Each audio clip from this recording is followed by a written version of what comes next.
Alhamdulillah, nahmaduhu wa nasta'inuhu wa nastaghfiruh.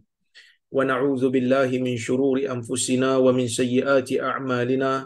May yahdihillahu fala mudilla lah wa may yudlil fala hadiyalah.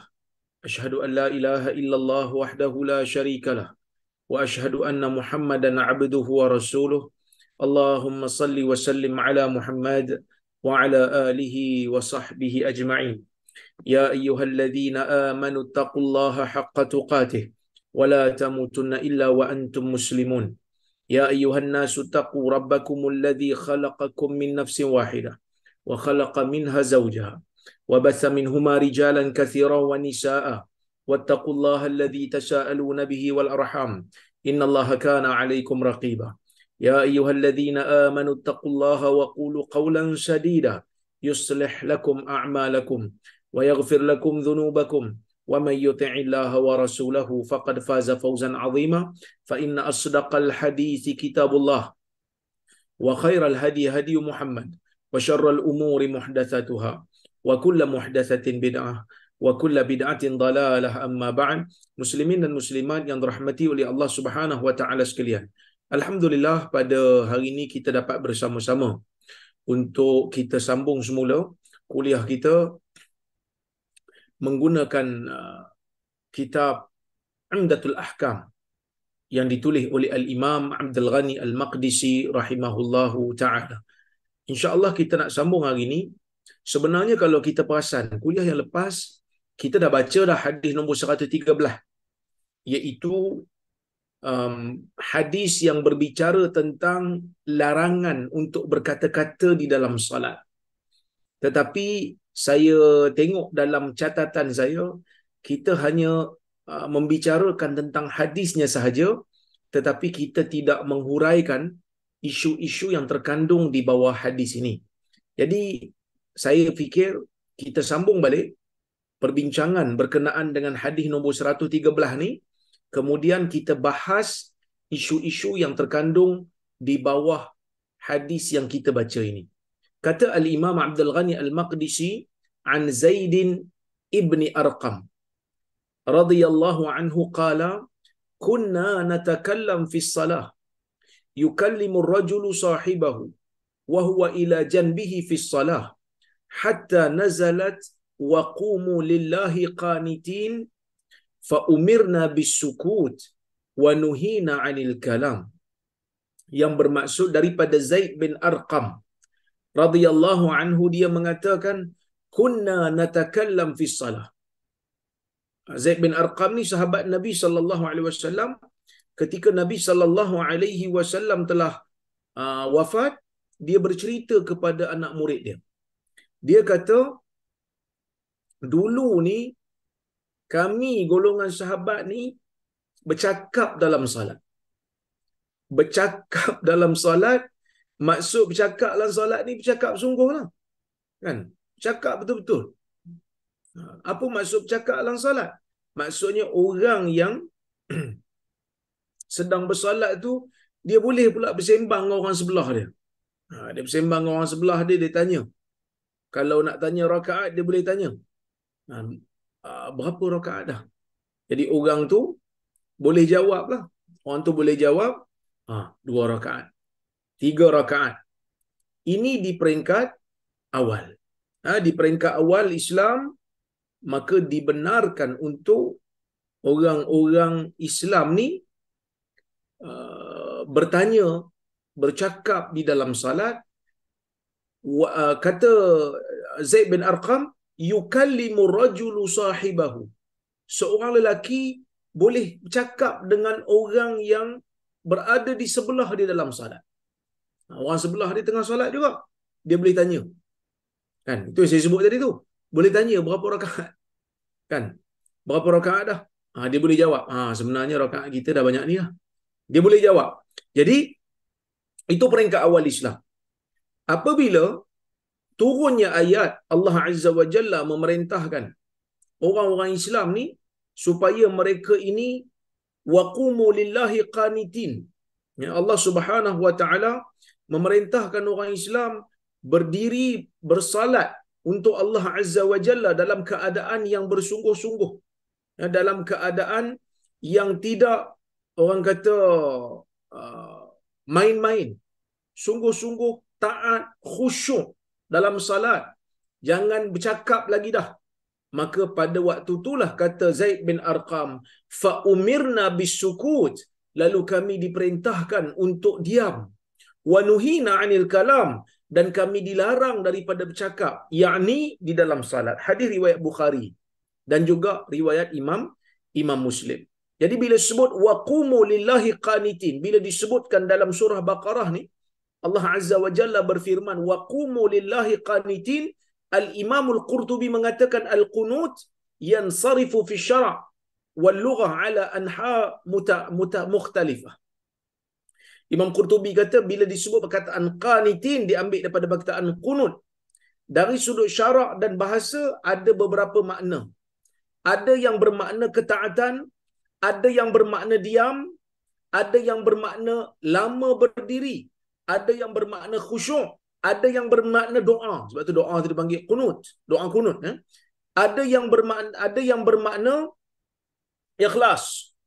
Jadi yang dimaksudkan dekat sini, apabila hadis-hadis Nabi sallallahu alaihi wasallam yang kita lihat, bila disebut waqumu lillahi qanitin dan para sahabat memahaminya khusyuk dan juga tidak berkata-kata dengan perkataan yang bukan daripada bacaan salat. Baik. Kita nak tengok ada beberapa isu di sini. Baik.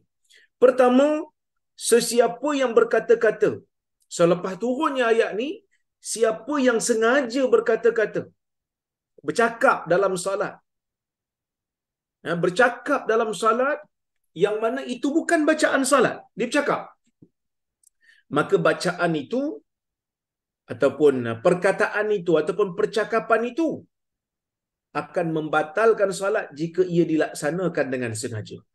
Sengaja pergi bercakap tengah salat, Allahu Akbar, lepas tu dia bercakap dengan orang sebelah, kau dah makan? Aku belum makan, perut lapar ni. Orang sebelah tak layan, kan? Orang sebelah tak layan. Dia kata sombong betul. Tahulah solat, janganlah sombong sangat. Solat dia batal. Kan? Sebab tu ada cerita lah zaman dulu, cerita dongeng lah. Tapi cerita ni kelakar dan cerita ni ada pengajaran juga. 3 orang. Orang yang baru belajar salat. Kan? Mereka ni pergi salat kat masjid. Solat belakang imam. 3 orang ni, solat yang mana seorang jadi imam dan 2 orang lagi jadi makmum. Kan? Bukan 3 orang ke 4 orang gitulah. Seorang jadi imam, 3 orang lagi jadi makmum. Yang seorang ni, kan, masa tengah salat di belakang imam, dia tengah salat ni, dia kata, kita ni berapa rakaat dia kita solat? Dia bercakap. Orang sebelah dia kata, makmum juga. Orang sebelah dia kata, solat tak boleh cakap lah. Mana boleh cakap dalam solat? Solat tak boleh cakap. Diam. Kan? Jadi yang sebelah lagi, yang nombor 3 pula kata, mujur aku tak cakap. Kan? Jadi sebenarnya 3 tu dah bercakap dah. Tapi yang paling menarik tuan-tuan, yang jadi imam tu pula, dia pula boleh pusing. 3 batal dia kata sebab cakap. Maksudnya 3 tu solatnya terbatal disebabkan 3 tu berkata-kata ataupun bercakap. Jadi dalam isu ni, sesiapa yang berkata-kata dalam keadaan sengaja dalam solat, dia bercakap dalam solat, maka solatnya terbatal. Okey?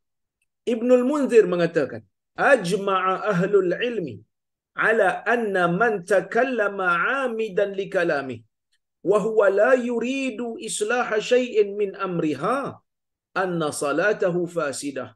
Kata Ibnul Munzir, seorang ulama, dia kata ijma' ulama, sesiapa yang bercakap dengan sengaja dalam salat sedangkan dia bukan nak memperbaiki salatnya, maka salatnya terbatal. Ibnu Taimiyah mengatakan ittafaqal ulama ala annahu idza takallama fi salati 'amidan li ghairi maslahatiha batalat salatuhu. Sepakat ulama mengatakan sesiapa yang bercakap dalam salat secara sengaja, bukan untuk memperbaiki salat, saja je bercakap, maka salatnya terbatal. Ibnul Munzir dan Ibnu Qudamah kata Ibn Taymiyah telah menukilkan ijma' dalam masalah. Okey, selesai. Siapa yang bercakap sengaja, dia tahu dalam salat tak boleh bercakap, tapi dia bercakap juga, sengaja bercakap, maka salatnya terbatal. Okey, salatnya terbatal. Baik.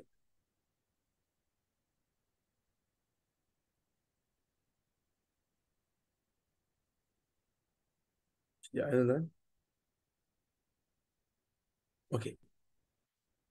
Kemudian ada satu isu lagi, iaitu orang yang bercakap dalam keadaan dia lupa. Dia tak ingat dia berada dalam keadaan salat ataupun dia tersilap. Sama ada dia terlupa ataupun dia tersilap. Adakah perbuatan terlupa atau tersilap ini sehingga dia bercakap ia akan membatalkan salat ataupun tidak? Kita nak tengok apa pandangan para ulama dalam masalah ini. Okey. Ada beberapa pandangan. Pandangan yang pertama kata, sesiapa yang bercakap dalam salat dalam keadaan dia lupa, dia tak ingat, maka salatnya tidak terbatal. Ini adalah pandangan majoriti ulama. Ini pandangan majoriti ulama berdasarkan kepada riwayat yang telah kita bincang sebelum ni, iaitu hadis Zulyadain, yang mana Nabi sallallahu alaihi wasallam terlupa dalam salat sehingga Nabi sallallahu alaihi wasallam terlupa dalam salat sehingga Nabi ini memberi salam pada rakaat yang kedua, sedangkan salat tu salat 4 rakaat. Bercakaplah Zulyadain ni. Dia kata Zulyadain, aqsiratis salah ataupun aqsaratis salah am nasita ya Rasulullah. Adakah salat ni telah jadi ringkas ataupun kau sendiri yang lupa wahai Rasulullah? Maka Nabi sallallahu alaihi wasallam menyebutkan, lam ansa walam taqsur. Aku tak lupa, seingat aku tak lupa. Dan salat ni pun tak jadi ringkas. Maka dalam riwayat tu Nabi sallallahu alaihi wasallam bertanya kepada Abu Bakar dan Umar, betul ke apa yang disebutkan oleh Zulyadain ini? Maka Abu Bakar dan Umar pun memperakui apa yang disebutkan oleh Zulyadain. Lalu Nabi sallallahu alaihi wasallam bangkit semula, mengangkat takbir balik, menyambung semula, menambah bilangan rakaat yang tak cukup. Kemudian Nabi sallallahu alaihi wasallam melaksanakan sujud sahwi yang telah kita bahaskan dulu. Hadis ini menjadi bukti sesiapa yang bercakap dalam keadaan dia terlupa, dia masih berada dalam salat, ataupun dia tak sengaja, maka salatnya tidak terbatal. Kerana dalam riwayat ni Zulyadain telah bercakap dengan Nabi sallallahu alaihi wasallam, Nabi pun dah bercakap. Nabi bercakap kepada Zulyadain, dan dalam masa yang sama Nabi juga bercakap dengan Abu Bakar. Maka ia tidak membatalkan salat bagi hukum orang yang bercakap dalam keadaan lupa ataupun tersilap. Cuma sebahagian ulama mazhab cuma ulama dalam mazhab Syafi'i dia letakkan, kalau dia letakkan had, dia kata cakap yang sikit tak apa, tak batal kalau tak sengaja ataupun kalau terlupa. Berapa yang sedikit tu? Ada yang meletakkan 6 perkataan. 6 perkataan, tu tak apa lagi. Kan? Kerana menurut mereka riwayat yang menyebutkan tentang Zulyadain ini, dan riwayat yang menyebutkan tentang Zulyadain ini bercakap 6 perkataan. Dia bercakap 6 perkataan. 6 kalimat. 6 kalimat masih dianggap sebagai sedikit. Lebih daripada tu, maka dianggap sebagai banyak. Walaupun tak sengaja, kalau lebih daripada 6, 7 ke atas, maka dianggap sebagai banyak dan membatalkan solat. Dan membatalkan solat. Tapi kalau kita tengok dalam riwayat hadis ni, perkataan Nabi itu sendiri sebenarnya lebih daripada 6. Lam ansa, 2 perkataan. Walam taqsur. Kalau kita kira walam tu satu perkataan, dah 4. Dalam riwayat lain sebut, akama qala Dzul Yadain. Kama, satu perkataan. Qala, 2, satu lagi. Dzul Yadain kat sini je ada 4. 4 campur dengan 4 tadi dah 8. Jadi wallahu a'lam, nampak pandangan majoriti yang mengatakan tidak batal kalau tak sengaja dan terlupa tu lebih tepat lah. Tapi pandangan mazhab Syafi'i ini lebih berhati-hati. Dia kata 6. Dia kata. Okey, itu pandangan pertama. Dia kata tak batal. Pandangan kedua kata, man takallama fi salati syahiyan yu'idu salatahu. Siapa yang bercakap walaupun lupa, solatnya terbatal dan dia kena ulang balik. Ini pendapat Abu Hanifah, pendapat Imam Nakhai. Ini pendapat Abu Hanifah, Imam Nakhai, dan ada pendapat dalam mazhab Hanbali. Satu riwayat daripada Imam Ahmad. Berdasarkan kepada hadis Zaid bin Arqam yang kita baca tadi. Yang mana mereka kata dah ayat Quran turun tak boleh nak cakap, jangan cakap lah. So mereka ambil hadis tu secara umum dan hadis yang lain. Itu hadis Muawiyah Ibnul Hakam As-Sulami yang mana dalam riwayat ni disebutkan, ya, inna hadhihi salah la yasluh fiha syai'un min kalamin nas. Innama huwa at-tasbih wa takbir wa qiraatul Quran. Sesungguhnya salat ini tak sesuai untuk diisi di dalamnya mana-mana daripada kalam manusia. Sesungguhnya salat ini hanya patut diisi dengan tasbih dan takbir dan juga membaca Al-Quran. Dan pendapat yang sahih dalam masalah ni wallahu a'lam, ya, ialah pandangan majoriti ulama. Okey. Walaupun begitu, Ibnu Qudamah dia kata yang tak membatalkan salat ni kalau kalam itu kalam yang sedikit. Tapi kalau kalam banyak, panjang pula tu, maka ia membatalkan. Jadi Ibnu Qudamah pun nampak macam setuju dengan Al-Imam Asy-Syafi'i. Okey? Baik. Tetapi di sana ada pendapat dalam mazhab Hanbali yang mengatakan tidak ada beza di antara sedikit dan banyak.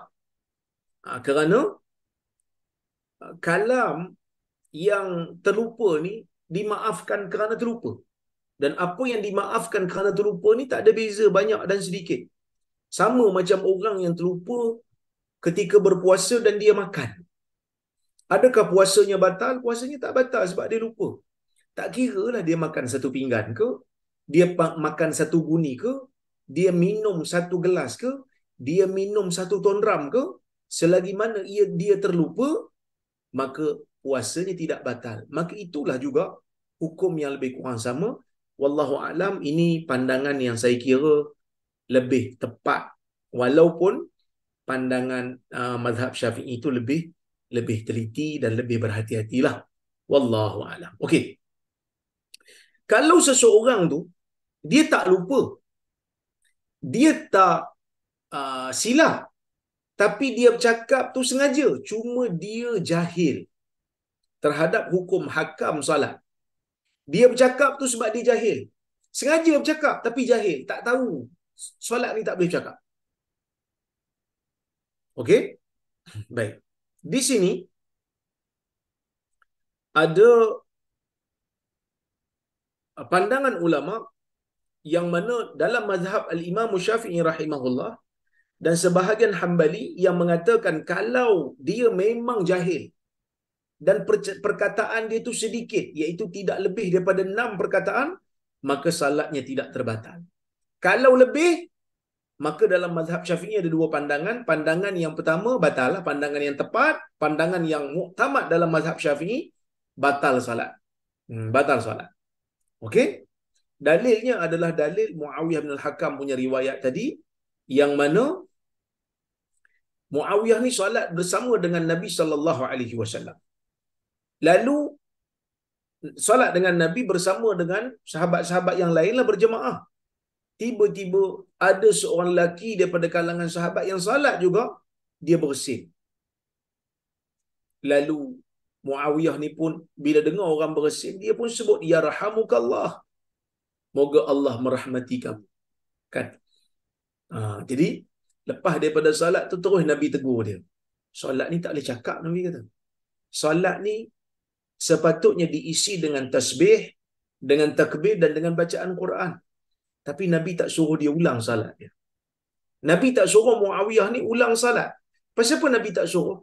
Sebab dia jahil. Dia cakap sengaja tadi. Dia sengaja je sebut yarhamukallah tu.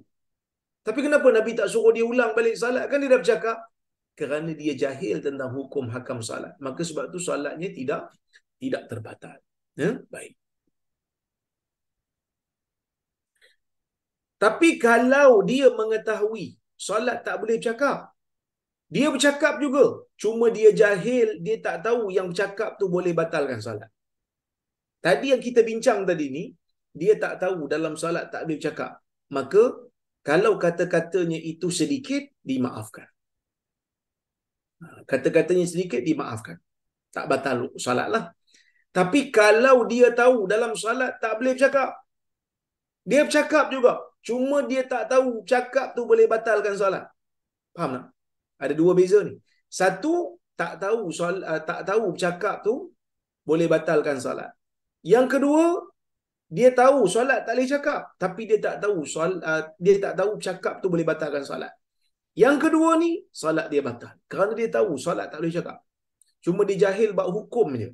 Sebab itu Imam Nawawi sebut, walau alima tahrimal kalam walam ya'lam kaunahu mubtilan lis-salah batalat bila khilaf. Imam Nawawi sebut, kalau dia mengetahui yang kalam ataupun cakap ni dalam salat haram, tapi dia tak tahu yang bercakap tu boleh membatalkan salat, salatnya batal tanpa khilaf. Li taqsirihi wa isyani. Kenapa batal? Kerana dia tu sendiri cuai. Dah tahu tak boleh bercakap juga.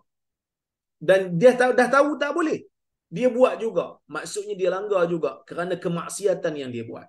Seperti mana dia mengetahui pengharaman membunuh, pengharaman zina, pengharaman minum arak, pengharaman mencuri, pengharaman tuduh orang berzina atau bawa orang saksi dan seumpamanya, tapi dia tak tahu hukuman, dia buat juga, maka hukuman kena kat dia.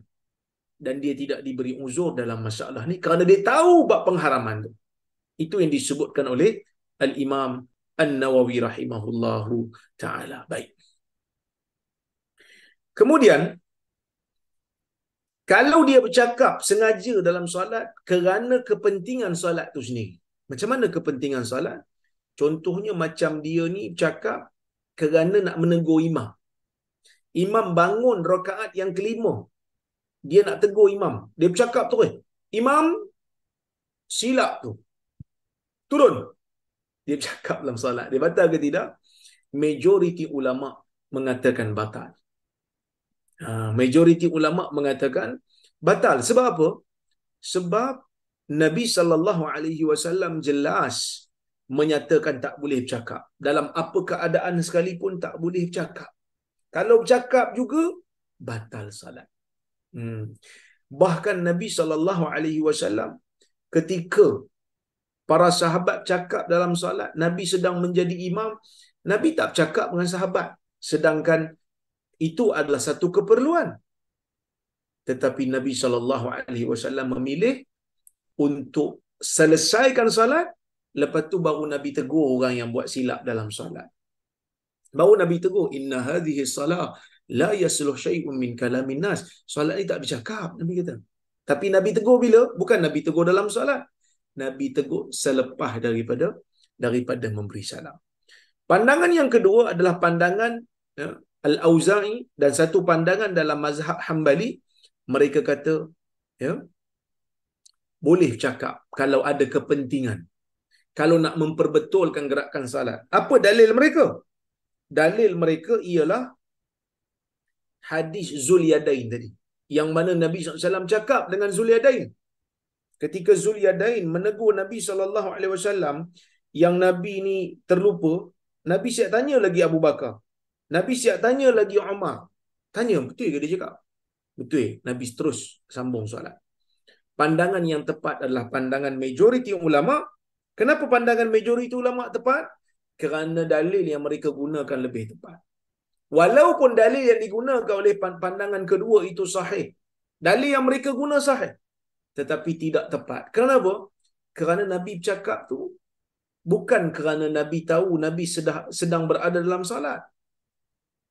Zulyadain bercakap dengan Nabi tu bukan kerana Zulyadain menganggap dia sudah berada dalam salat. Sedangkan dia sendiri tak yakin. Sebab tu dia tanya, ya Rasulullah, salat ni dah jadi ringkas ke? Ataupun kau yang terlupa? Masa dia cakap tu, dia tak rasa di dalam salat dah. Sebab dia bagi salam dah.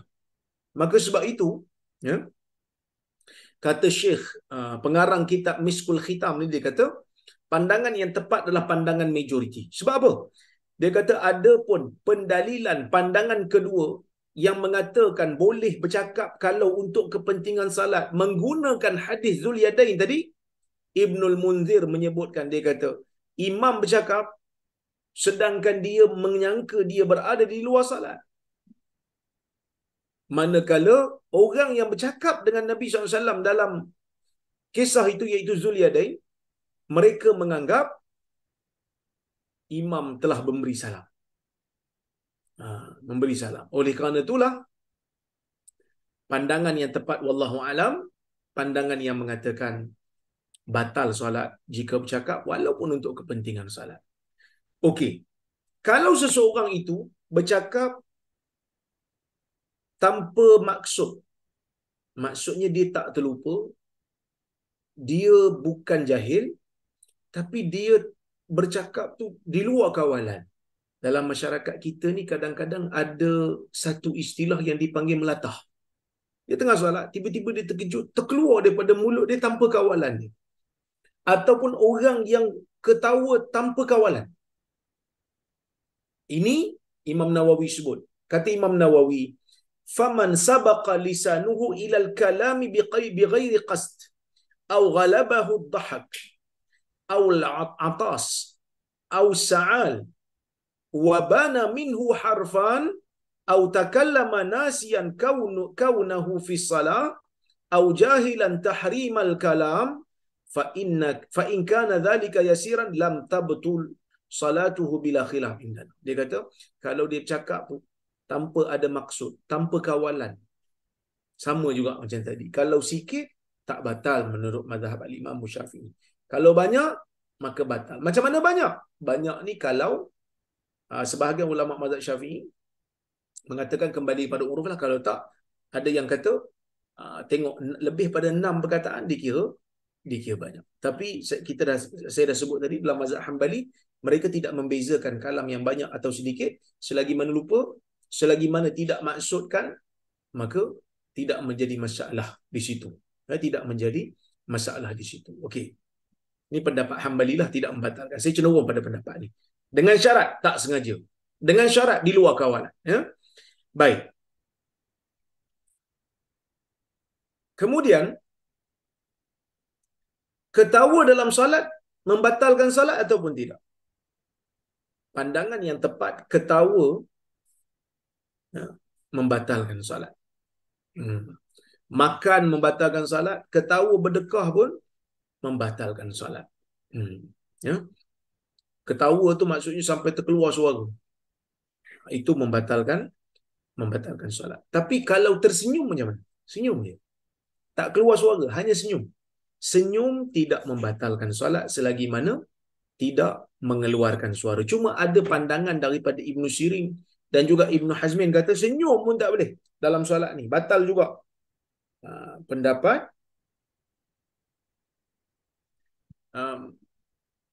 yang tepat, senyum tidak membatalkan solat. Okey. Bagaimana pula dengan menangis? Menangis kalau disebabkan oleh kerana khusyuk ataupun disebabkan kerana takut akan ayat Al-Quran yang dibaca, sepakat ulama mengatakan tidak membatalkan solat. Maksudnya kalau dia tu menangis dalam solat, memang di luar kawalan dia baca ayat Quran tu, dia terus keluar air mata menangis. maka tidak membatalkan solat dia lah. Berdasarkan kepada hadis riwayat Bukhari yang mana Nabi SAW sedang sakit pada waktu tu, Nabi kata kepada Aisyah, murru Abu Bakrin yusalli bin nas. Biarkan Abu Bakar, panggil Abu Bakar.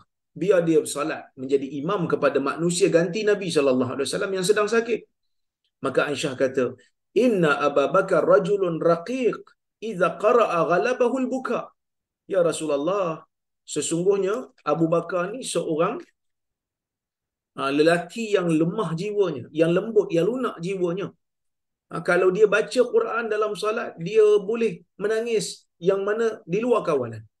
Maka Nabi SAW kata, murruhu falyusalli. Biarkan dia. Biar dia jadi imam.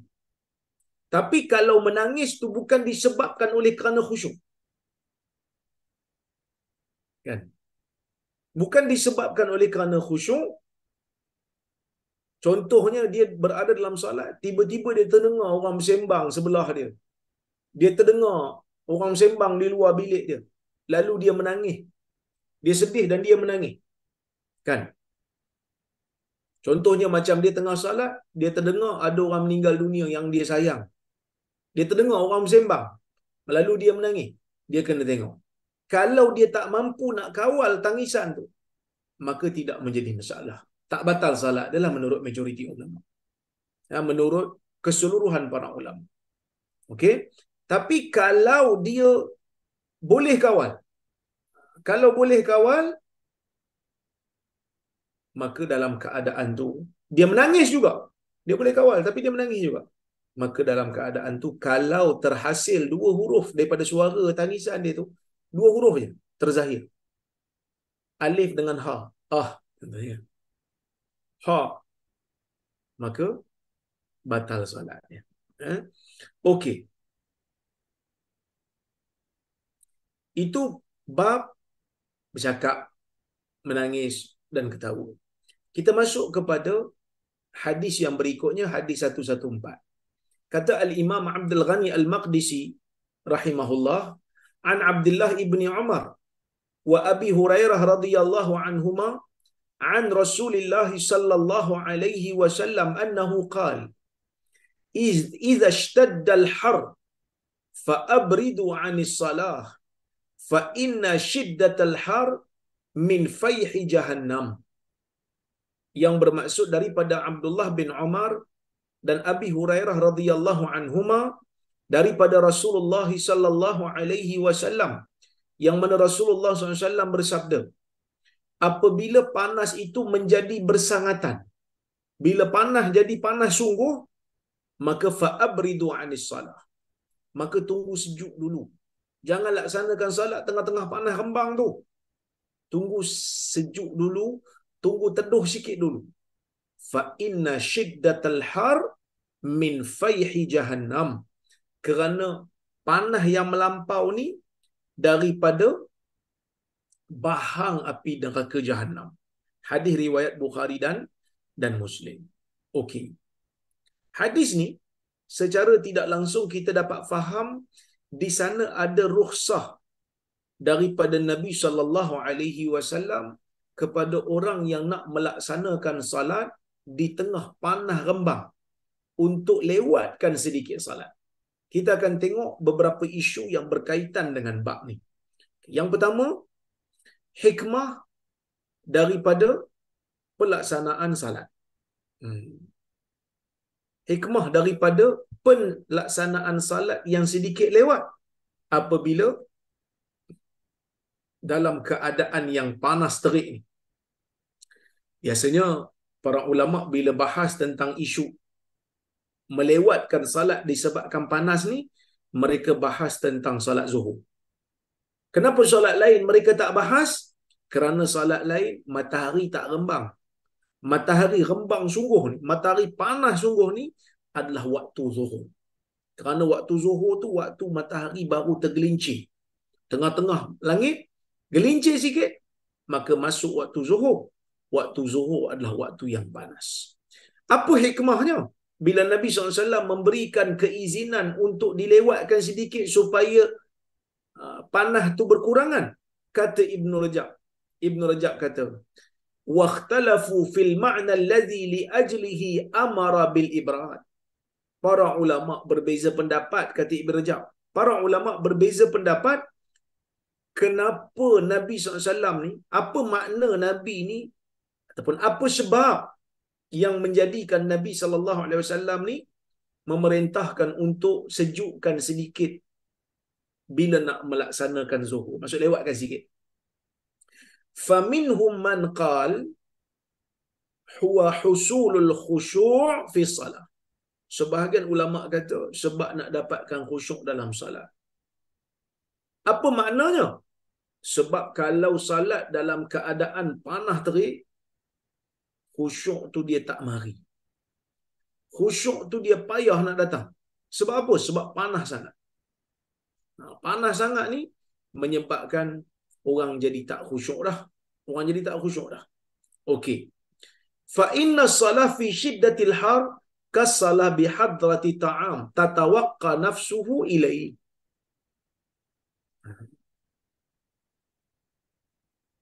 Apa ni? Bukan tatawaqqa, tatawaqu, ataupun tatawaqqa nafsuhu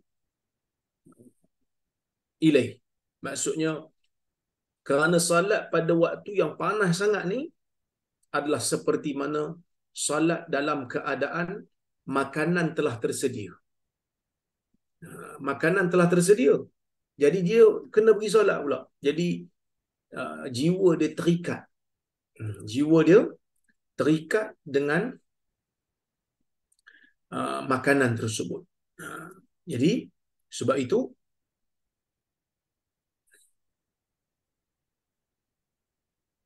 digalakkan untuk dilewatkan sedikit. Tatawwaqa nafsuhu ilaih. Jadi takut nanti dia hilang khusyuk sebab panas sangat. Sebab zaman dulu tak ada aircon. Zaman dulu tak ada kipas elektrik. Jadi bila panas memang dia panas, hilang khusyuk. Ya. Wa kasalati may yudafi'ul akhbathain. Sama juga macam salat orang yang menahan kencing dan menahan buang air besar. Dia tak khusyuklah. Fa innan nufus hina idzin tatawwaqa ila al-qailulah war-rahah. Sesungguhnya jiwa pada waktu tu lebih mengharapkan untuk qailulah dan juga rehat. Wa ala hadha dikata fala farqa baina man yusalli wahdahu au fi jamaah. Kalau ini yang menjadi punca, kalau ini yang menjadi sebab kepada arahan untuk lewatkan sedikit zuhur supaya cuaca sedikit sejuk, maka tak ada bezalah. Orang salat berjemaah pun digalakkan untuk lewatkan, orang salat bersendirian pun digalakkan untuk dilewatkan sedikit kalau panas sangat, supaya dia dapat khusyuk. Dan khusyuk tu bukan hanya orang salat berjemaah saja yang dituntut, orang salat seorang-seorang pun dituntut untuk khusyuk. Wa minhum man qal, ada di kalangan ulama juga memahami arahan untuk lewatkan sedikit zuhur apabila cuaca panas sangat ni huwa khasyatul masyaqqah ala man ba'da minal masjid bimashihi fil har. Ialah kerana takut sukar untuk datang ke masjid sedangkan dia jauh daripada masjid. Dia nak kena berjalan pula dalam keadaan panas terik. Kalau ini yang menjadi sebab kenapa Nabi SAW arahkan untuk lewatkan sedikit zuhur, maka hukum melewatkan sedikit zuhur tu hanya terikat pada orang yang nak pergi salat berjemaah di masjid waktu panas terik. Kalau dia semayang di rumah, dia tak kira lah. Dia kena awalkan solat zuhur kerana panas tu tak memberi kesan pada dia. Sebab dia tak perlu pergi, tak perlu susah lah nak pergi merentah panas tu. Okey.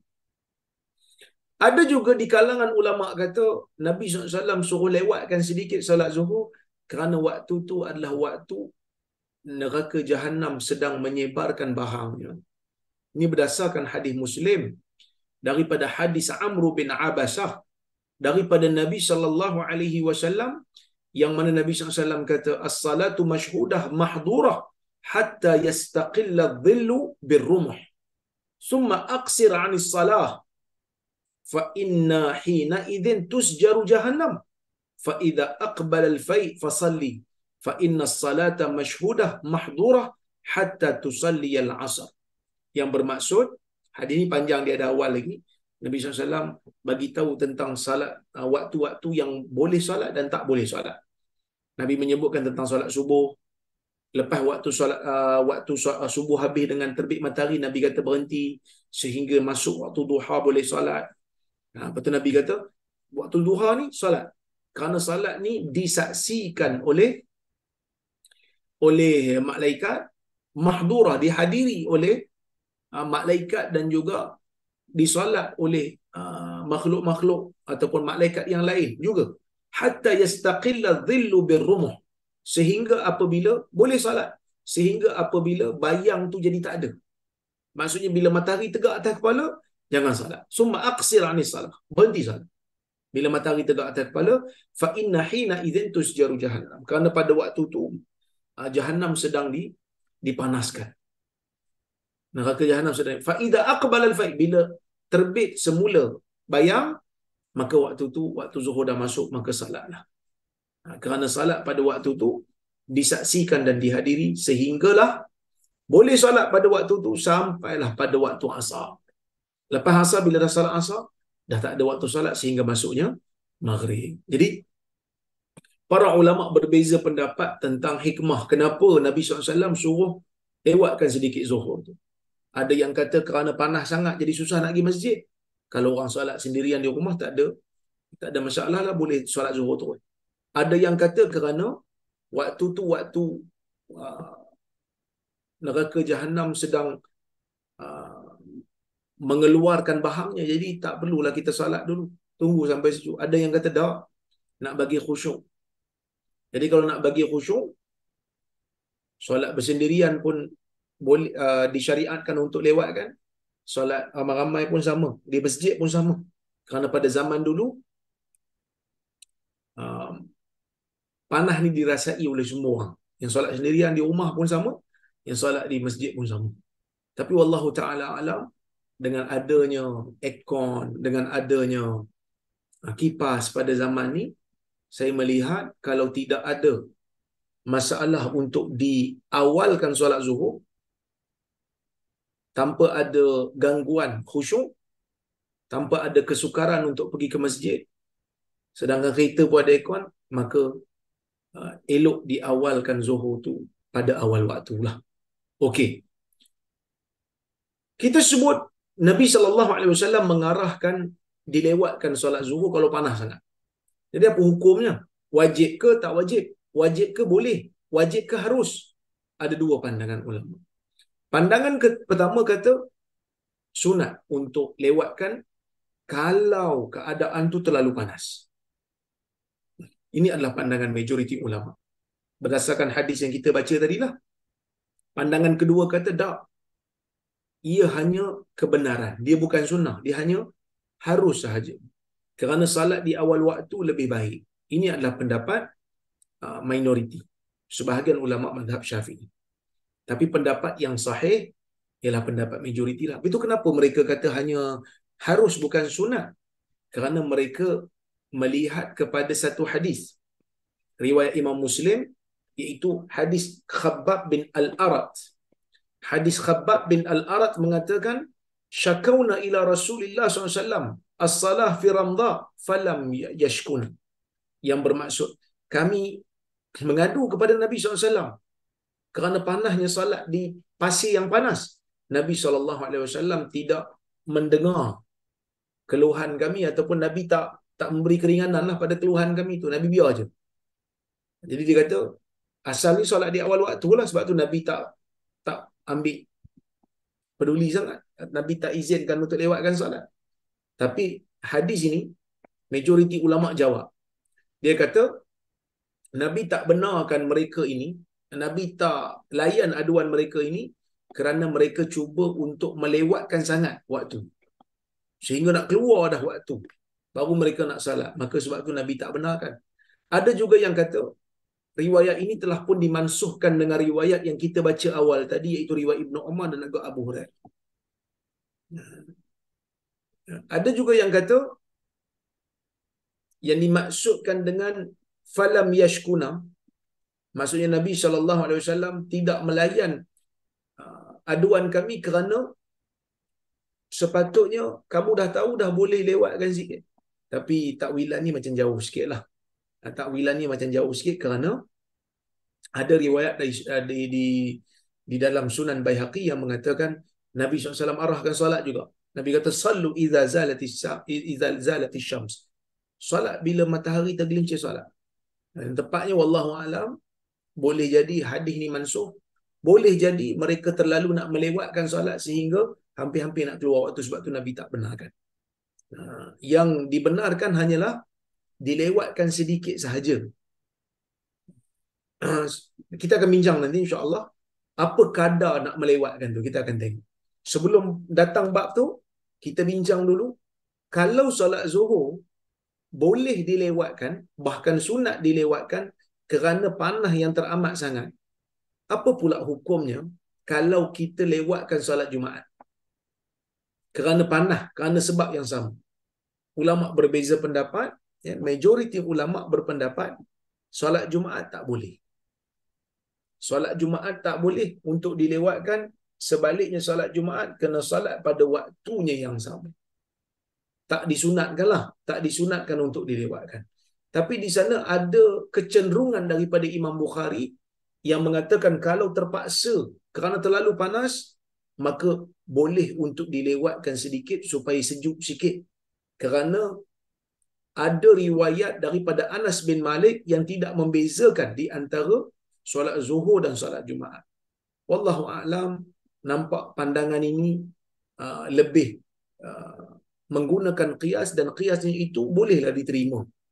Maksudnya lewatkan sedikit jika terlalu panas. Okey?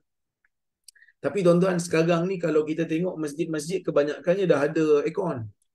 Kecuali kalau Masjidil Haram lah. Panas sangat. Masjidil Haram ni kalau kawasan Maqaf yang terbuka, panas sangat. Bolehlah untuk disunatkanlah untuk dilewatkan sedikit supaya sejuk sikit. Supaya sejuk sikit. Okey. Adakah kelewatan Zuhur kerana panas ini sunnahnya hanya terikat kepada orang yang musafir saja ataupun orang tak musafir boleh buat? Okey, kita tengok dalam riwayat Abu Dzar, hadis riwayat Bukhari dan Muslim. Ya. Hadis Abu Dzar, kata Abu Dzar, kunna ma'an Nabi sallallahu alaihi wasallam fi safar. Fa arada al-muadzin ay yu'adzin lidh-dhuhr. فقال النبي صلى الله عليه وسلم أبرد ثم أراد أن يؤذن فقال له أبرد حتى رأينا في التلول. Yang bermaksud, Abu Dzar kata kami dulu pernah bersama Nabi SAW dalam satu musafir. Muazzin nak azan. Dalam riwayat ini tak sebutlah, tapi Bilal nak azan untuk Zuhur. Nabi kata abrid, tunggu sejuk sikit. Kemudian dia nak azan lagi. Nabi kata abrid, tunggu sejuk sikit. Sehingga kami nampak bayang. Bila kami nampak bayang, maksudnya matahari dah turun sikit, dah nampak bayang. Ya, benda-benda kecil yang ada di atas bumi pun dah ada bayang dah. Pokok-pokok pun dah nampak bayang. Maka pada waktu itu barulah Nabi SAW laksanakan solat Zuhur dalam permusafiran. Maka menyejukkan waktu Zuhur ni bukan hanya untuk orang yang duduk di rumah ajalah, untuk musafir pun boleh. Sebab itu Imam Bukhari letakkan hadis dalam babul ibrad bidh-dhuhri fi safar. Bab menyejukkan waktu Zuhur ni dalam musafir. Ibn Hajar kata maksud Imam Bukhari ketika meletakkan tajuk bab ni nak bagi tahu melewatkan sedikit sehingga waktu sejuk datang, sehingga sejuk sikit datang, tidak hanya terikat dengan orang yang duduk di tempat dia saja, di rumah dia saja. Tapi kalau orang musafir memerlukan, sama, dia orang pun boleh buat juga. Ya, dia orang pun boleh buat juga. Okey. Kita pergi kepada perbahasan yang berikutnya. Adakah hukum ibrat ni untuk orang yang salat berjemaah ataupun umum? Ada beberapa pandangan lah. Ya, dua pandangan.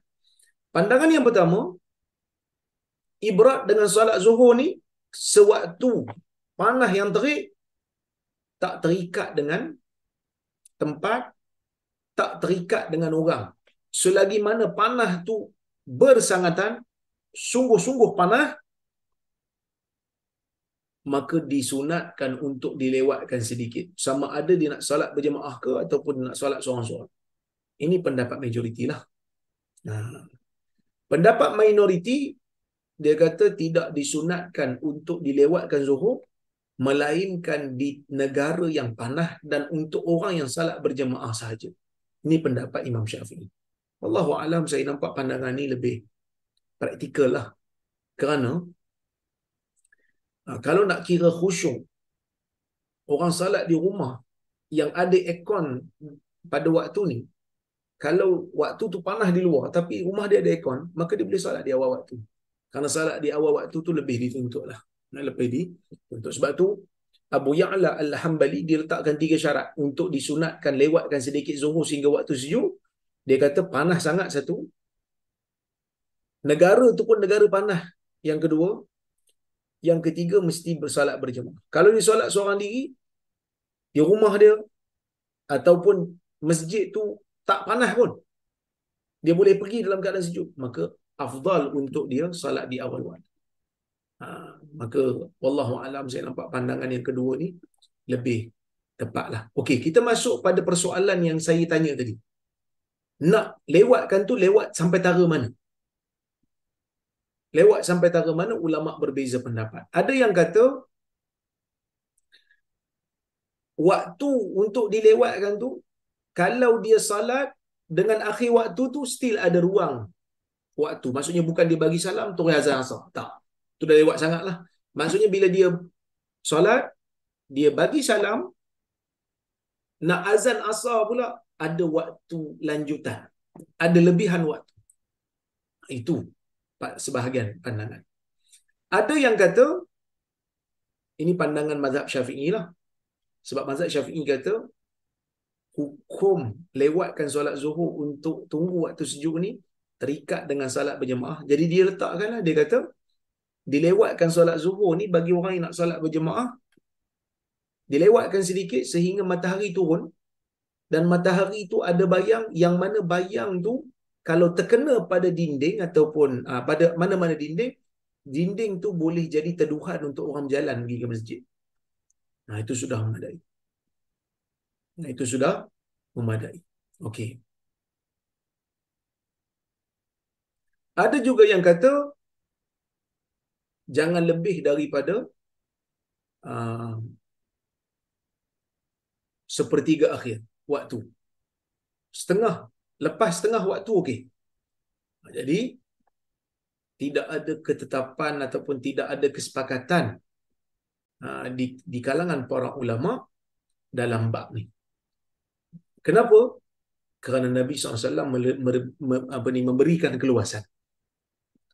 Kalau Nabi itu letak had, mesti waktu sekian kamu nak salat, kadang-kadang ada tempat dia masih panas lagi. Tapi hampir-hampir sepakat para ulama dalam bab ni mengatakan, yang pertama, kalau tempat itu tidak terkesan dengan panas. Panas tu di luar, dalam masjid ada aircon, dalam kereta ada aircon, salat di awal waktu. Kerana melewatkan solat zuhur kerana panas ni, dia datang ada sebab, iaitu sebab takut orang sukar nak datang salat. Itu pertama. Yang kedua, kalau nak lewatkan pun jangan sampai terkeluar waktu zuhur pergi ke waktu asar. Yang ni tak boleh. Dia mesti tengok waktu supaya waktu yang dia salat tu waktu yang masih lagi waktu solat zuhur. Masih lagi waktu solat zuhur. Dia tak melewatkan salat tu sampai habis waktu zuhur, masuk waktu asar. Kalau jadi keadaan itu, dia dikira sebagai orang yang bukan lagi mengambil rukhsah, tetapi sebagai orang yang telah cuai terhadap solat dia sendiri dan dia berdosa lah. Dia berdosa. Jadi kalau kita tengok dalam hadis-hadis yang kita baca ni, kita dapati betapa Islam itu memudahkan urusan umat dia, tuan-tuan. Ya, Islam memahami keadaan manusia. Islam apabila ia datang, ia meraihkan keadaan manusia. Jadi itulah pesan Nabi SAW kepada para sahabat. Apabila Nabi menghantar sahabat kepada orang yang mereka nak dakwah, Nabi kata apa? Yassira wala tu'assira. Nabi hantar Muaz, Nabi hantar Abu Musa al-Ash'ari ke Yaman. Antara pesanan Nabi SAW kepada mereka, yassira wala tu'assira. Mudahkan urusan. Kan? Mudahkan urusan, wala tu'assira. Jangan sukarkan urusan. Wabashira, beri berita gembira, wala tunafira. Jangan jadikan orang lari pada agama. Sebab itu Aisyah radhiyallahu anha mengatakan, ma khuyyira Rasulullah sallallahu alaihi wasallam baina amrayni illa ikhtara aisarahuma ma lam yakun isma. Kan? Apa ni, Nabi SAW tidak diberi pilih di antara dua benda, melainkan Nabi akan pilih yang paling ringan. Selagi mana benda yang ringan itu, benda yang paling mudah itu tidak menjadi dosa kepada Nabi SAW.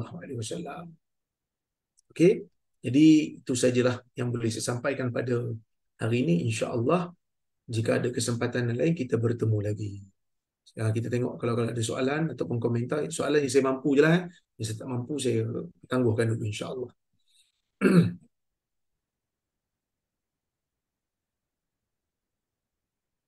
Okey.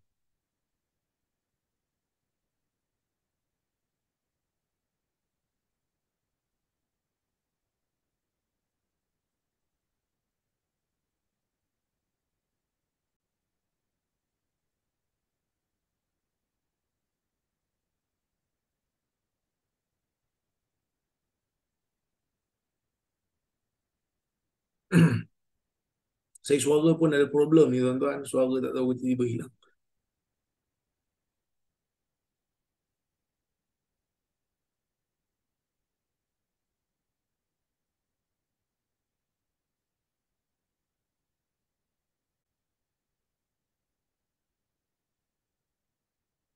Oi, banyak soalan ni.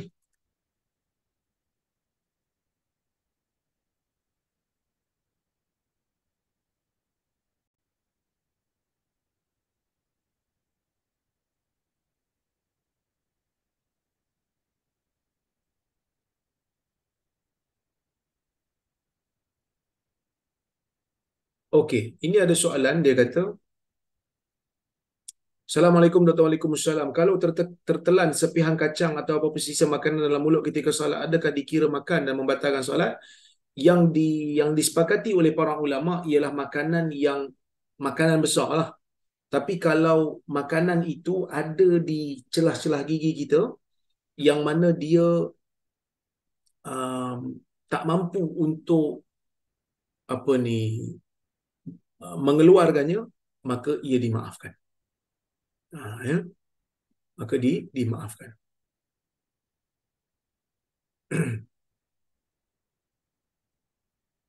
Kalau dia boleh keluarkan, dia kena keluarkan.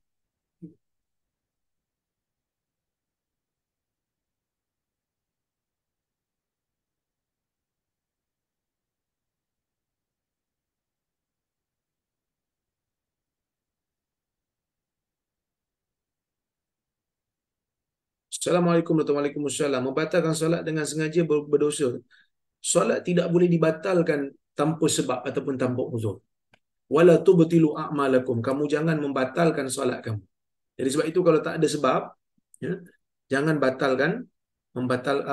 batalkan solat sengaja. Tak boleh.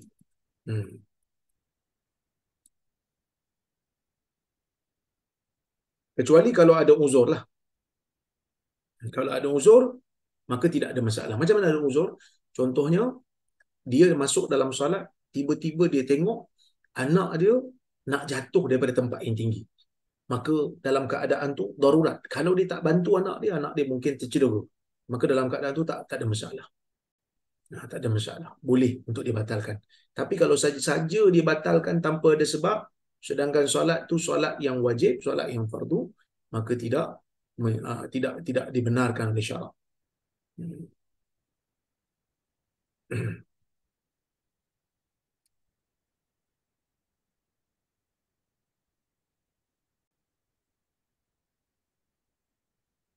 Eh, tengok soalan yang lain juga ada.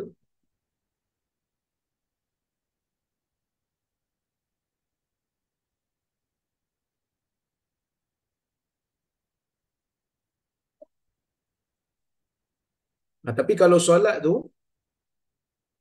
yang kita bincang tadi adalah solat fardu, kan? Maka tidak dibenarkan untuk kita batalkan tanpa sebab. Ya. Tapi kalau solat tu solat yang apa kata, solat yang sunat, maka ulama berbeza pendapat lah. Ada yang kata dibenarkan untuk kita batalkan walaupun tanpa sebab kalau solat sunat. Ini pendapat Imam Syafi'i. Kalau Imam Malik dan Ibu Abu Hanifah, tak dibenarkan juga. Kerana ayat Quran yang saya bacakan tadilah. Tapi pendapat yang tepat dalam isu ni, wallahu ta'ala alam, pendapat mazhab Syafi'i, kerana solat tu sendiri bukanlah satu kewajipan. Tapi kalau solat fardu, jangan batalkan dengan sengaja lah. Ya?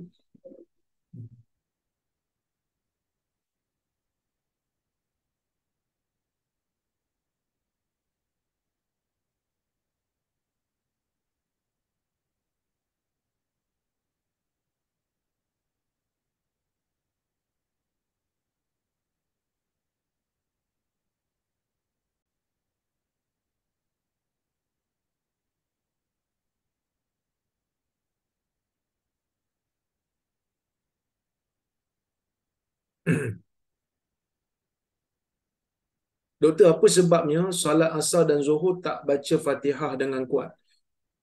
Kerana Nabi SAW tak baca dengan kuat. Itu alasan yang paling kuat lah.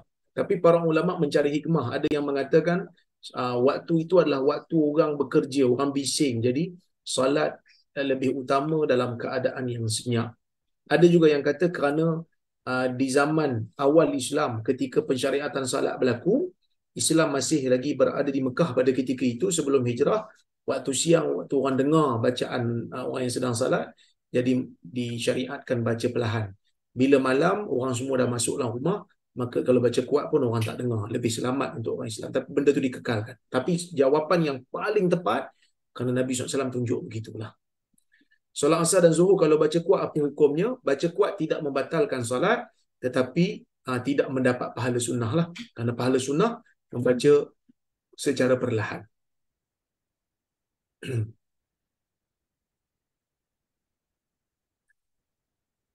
Assalamualaikum warahmatullahi wabarakatuh. Dibenarkan pergerakan dalam solat sekiranya perlu untuk menyapu air dari muka seperti air dari hidung, kesan dari tangisan atau sesama?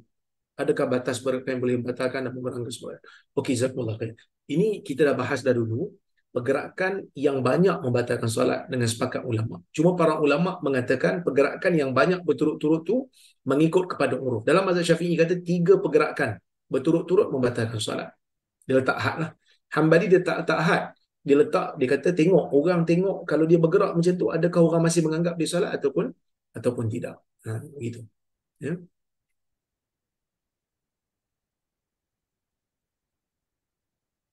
Assalamualaikum Dr. Waalaikumsalam. Sutrah untuk makmum yang masbuk setelah imam beri salam macam mana ya? Kalau makmum ni, sebenarnya makmum sutrah dia adalah sutrah imam dia. Jadi kalau imam ada sutrah, maka sutrah itu sudah memadai. Sebab tu, ini berdasarkan kepada hadis dari Ibn Abbas lah. Ibn Abbas, dia naik atas himar dia, dia lalu dekat dalam saf. Tak menjadi masalah lalu depan makmum kerana sutrah bagi makmum adalah sutrah imam tu sendiri. Lalu depan imam tak boleh dalam kawasan sutrah dia. Okay, itu pendapat majoriti ulama. Tapi kalau seorang makmum tu dia masbuk, imam dah bagi salam. Para ulama menyebutkan, antaranya Imam Malik menyebutkan kalau dia boleh bergerak sedikit tanpa membatalkan salat dia untuk pergi ke arah sutrah yang berhampiran dengan dia, dia boleh bergerak. Kalau jauh sangat, maka kekallah dia sebegitu.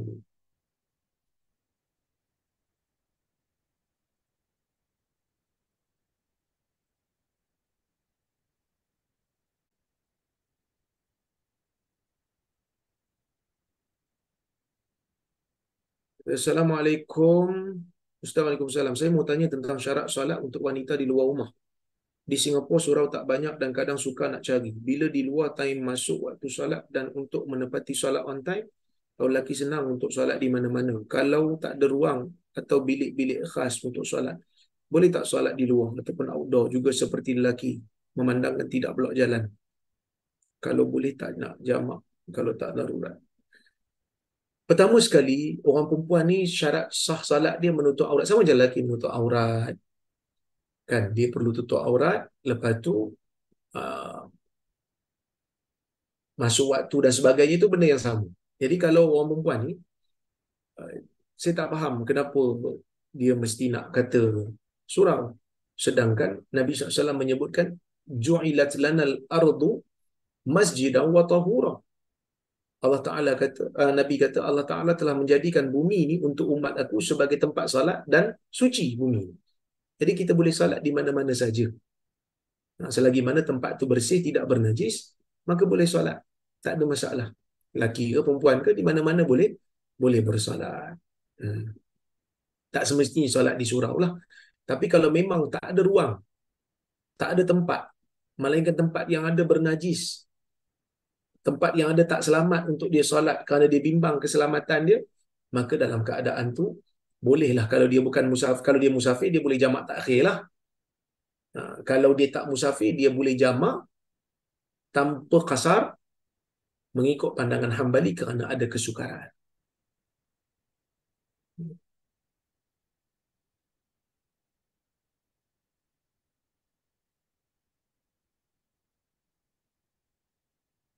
Kawan saya solat bila rukuk nampak aurat bahagian punggungnya, sah ke tak? Di antara syarat sah salat ialah tidak terbuka aurat. Jadi kalau terbuka auratnya, maka salatnya tidak sah. Kalau ditutup cepat-cepat tak apa, dimaafkan. Tapi kalau terbuka dalam keadaan dia sedar dan dia biarkan, maka salatnya tidak sah. Wallahu a'lam. Okey, terima kasih banyak pada semua yang hadir pada malam ni. Terima kasih banyak kepada Nur Islam Academy yang menganjurkan kuliah kita pada malam ni. Insya-Allah jika kita ada kesempatan kita bertemu lagi. Saya mohon maaf terkasar bahasa, tersilap kata. Maaf kalau ada yang saya terskip soalan banyak sangat ni. Saya pilih-pilih ajalah. Mudah-mudahan Allah Ta'ala rahmati kita semua. Aku qawli hadha wa astaghfirullahal azim li wa lakum. Wassalamualaikum warahmatullahi wabarakatuh.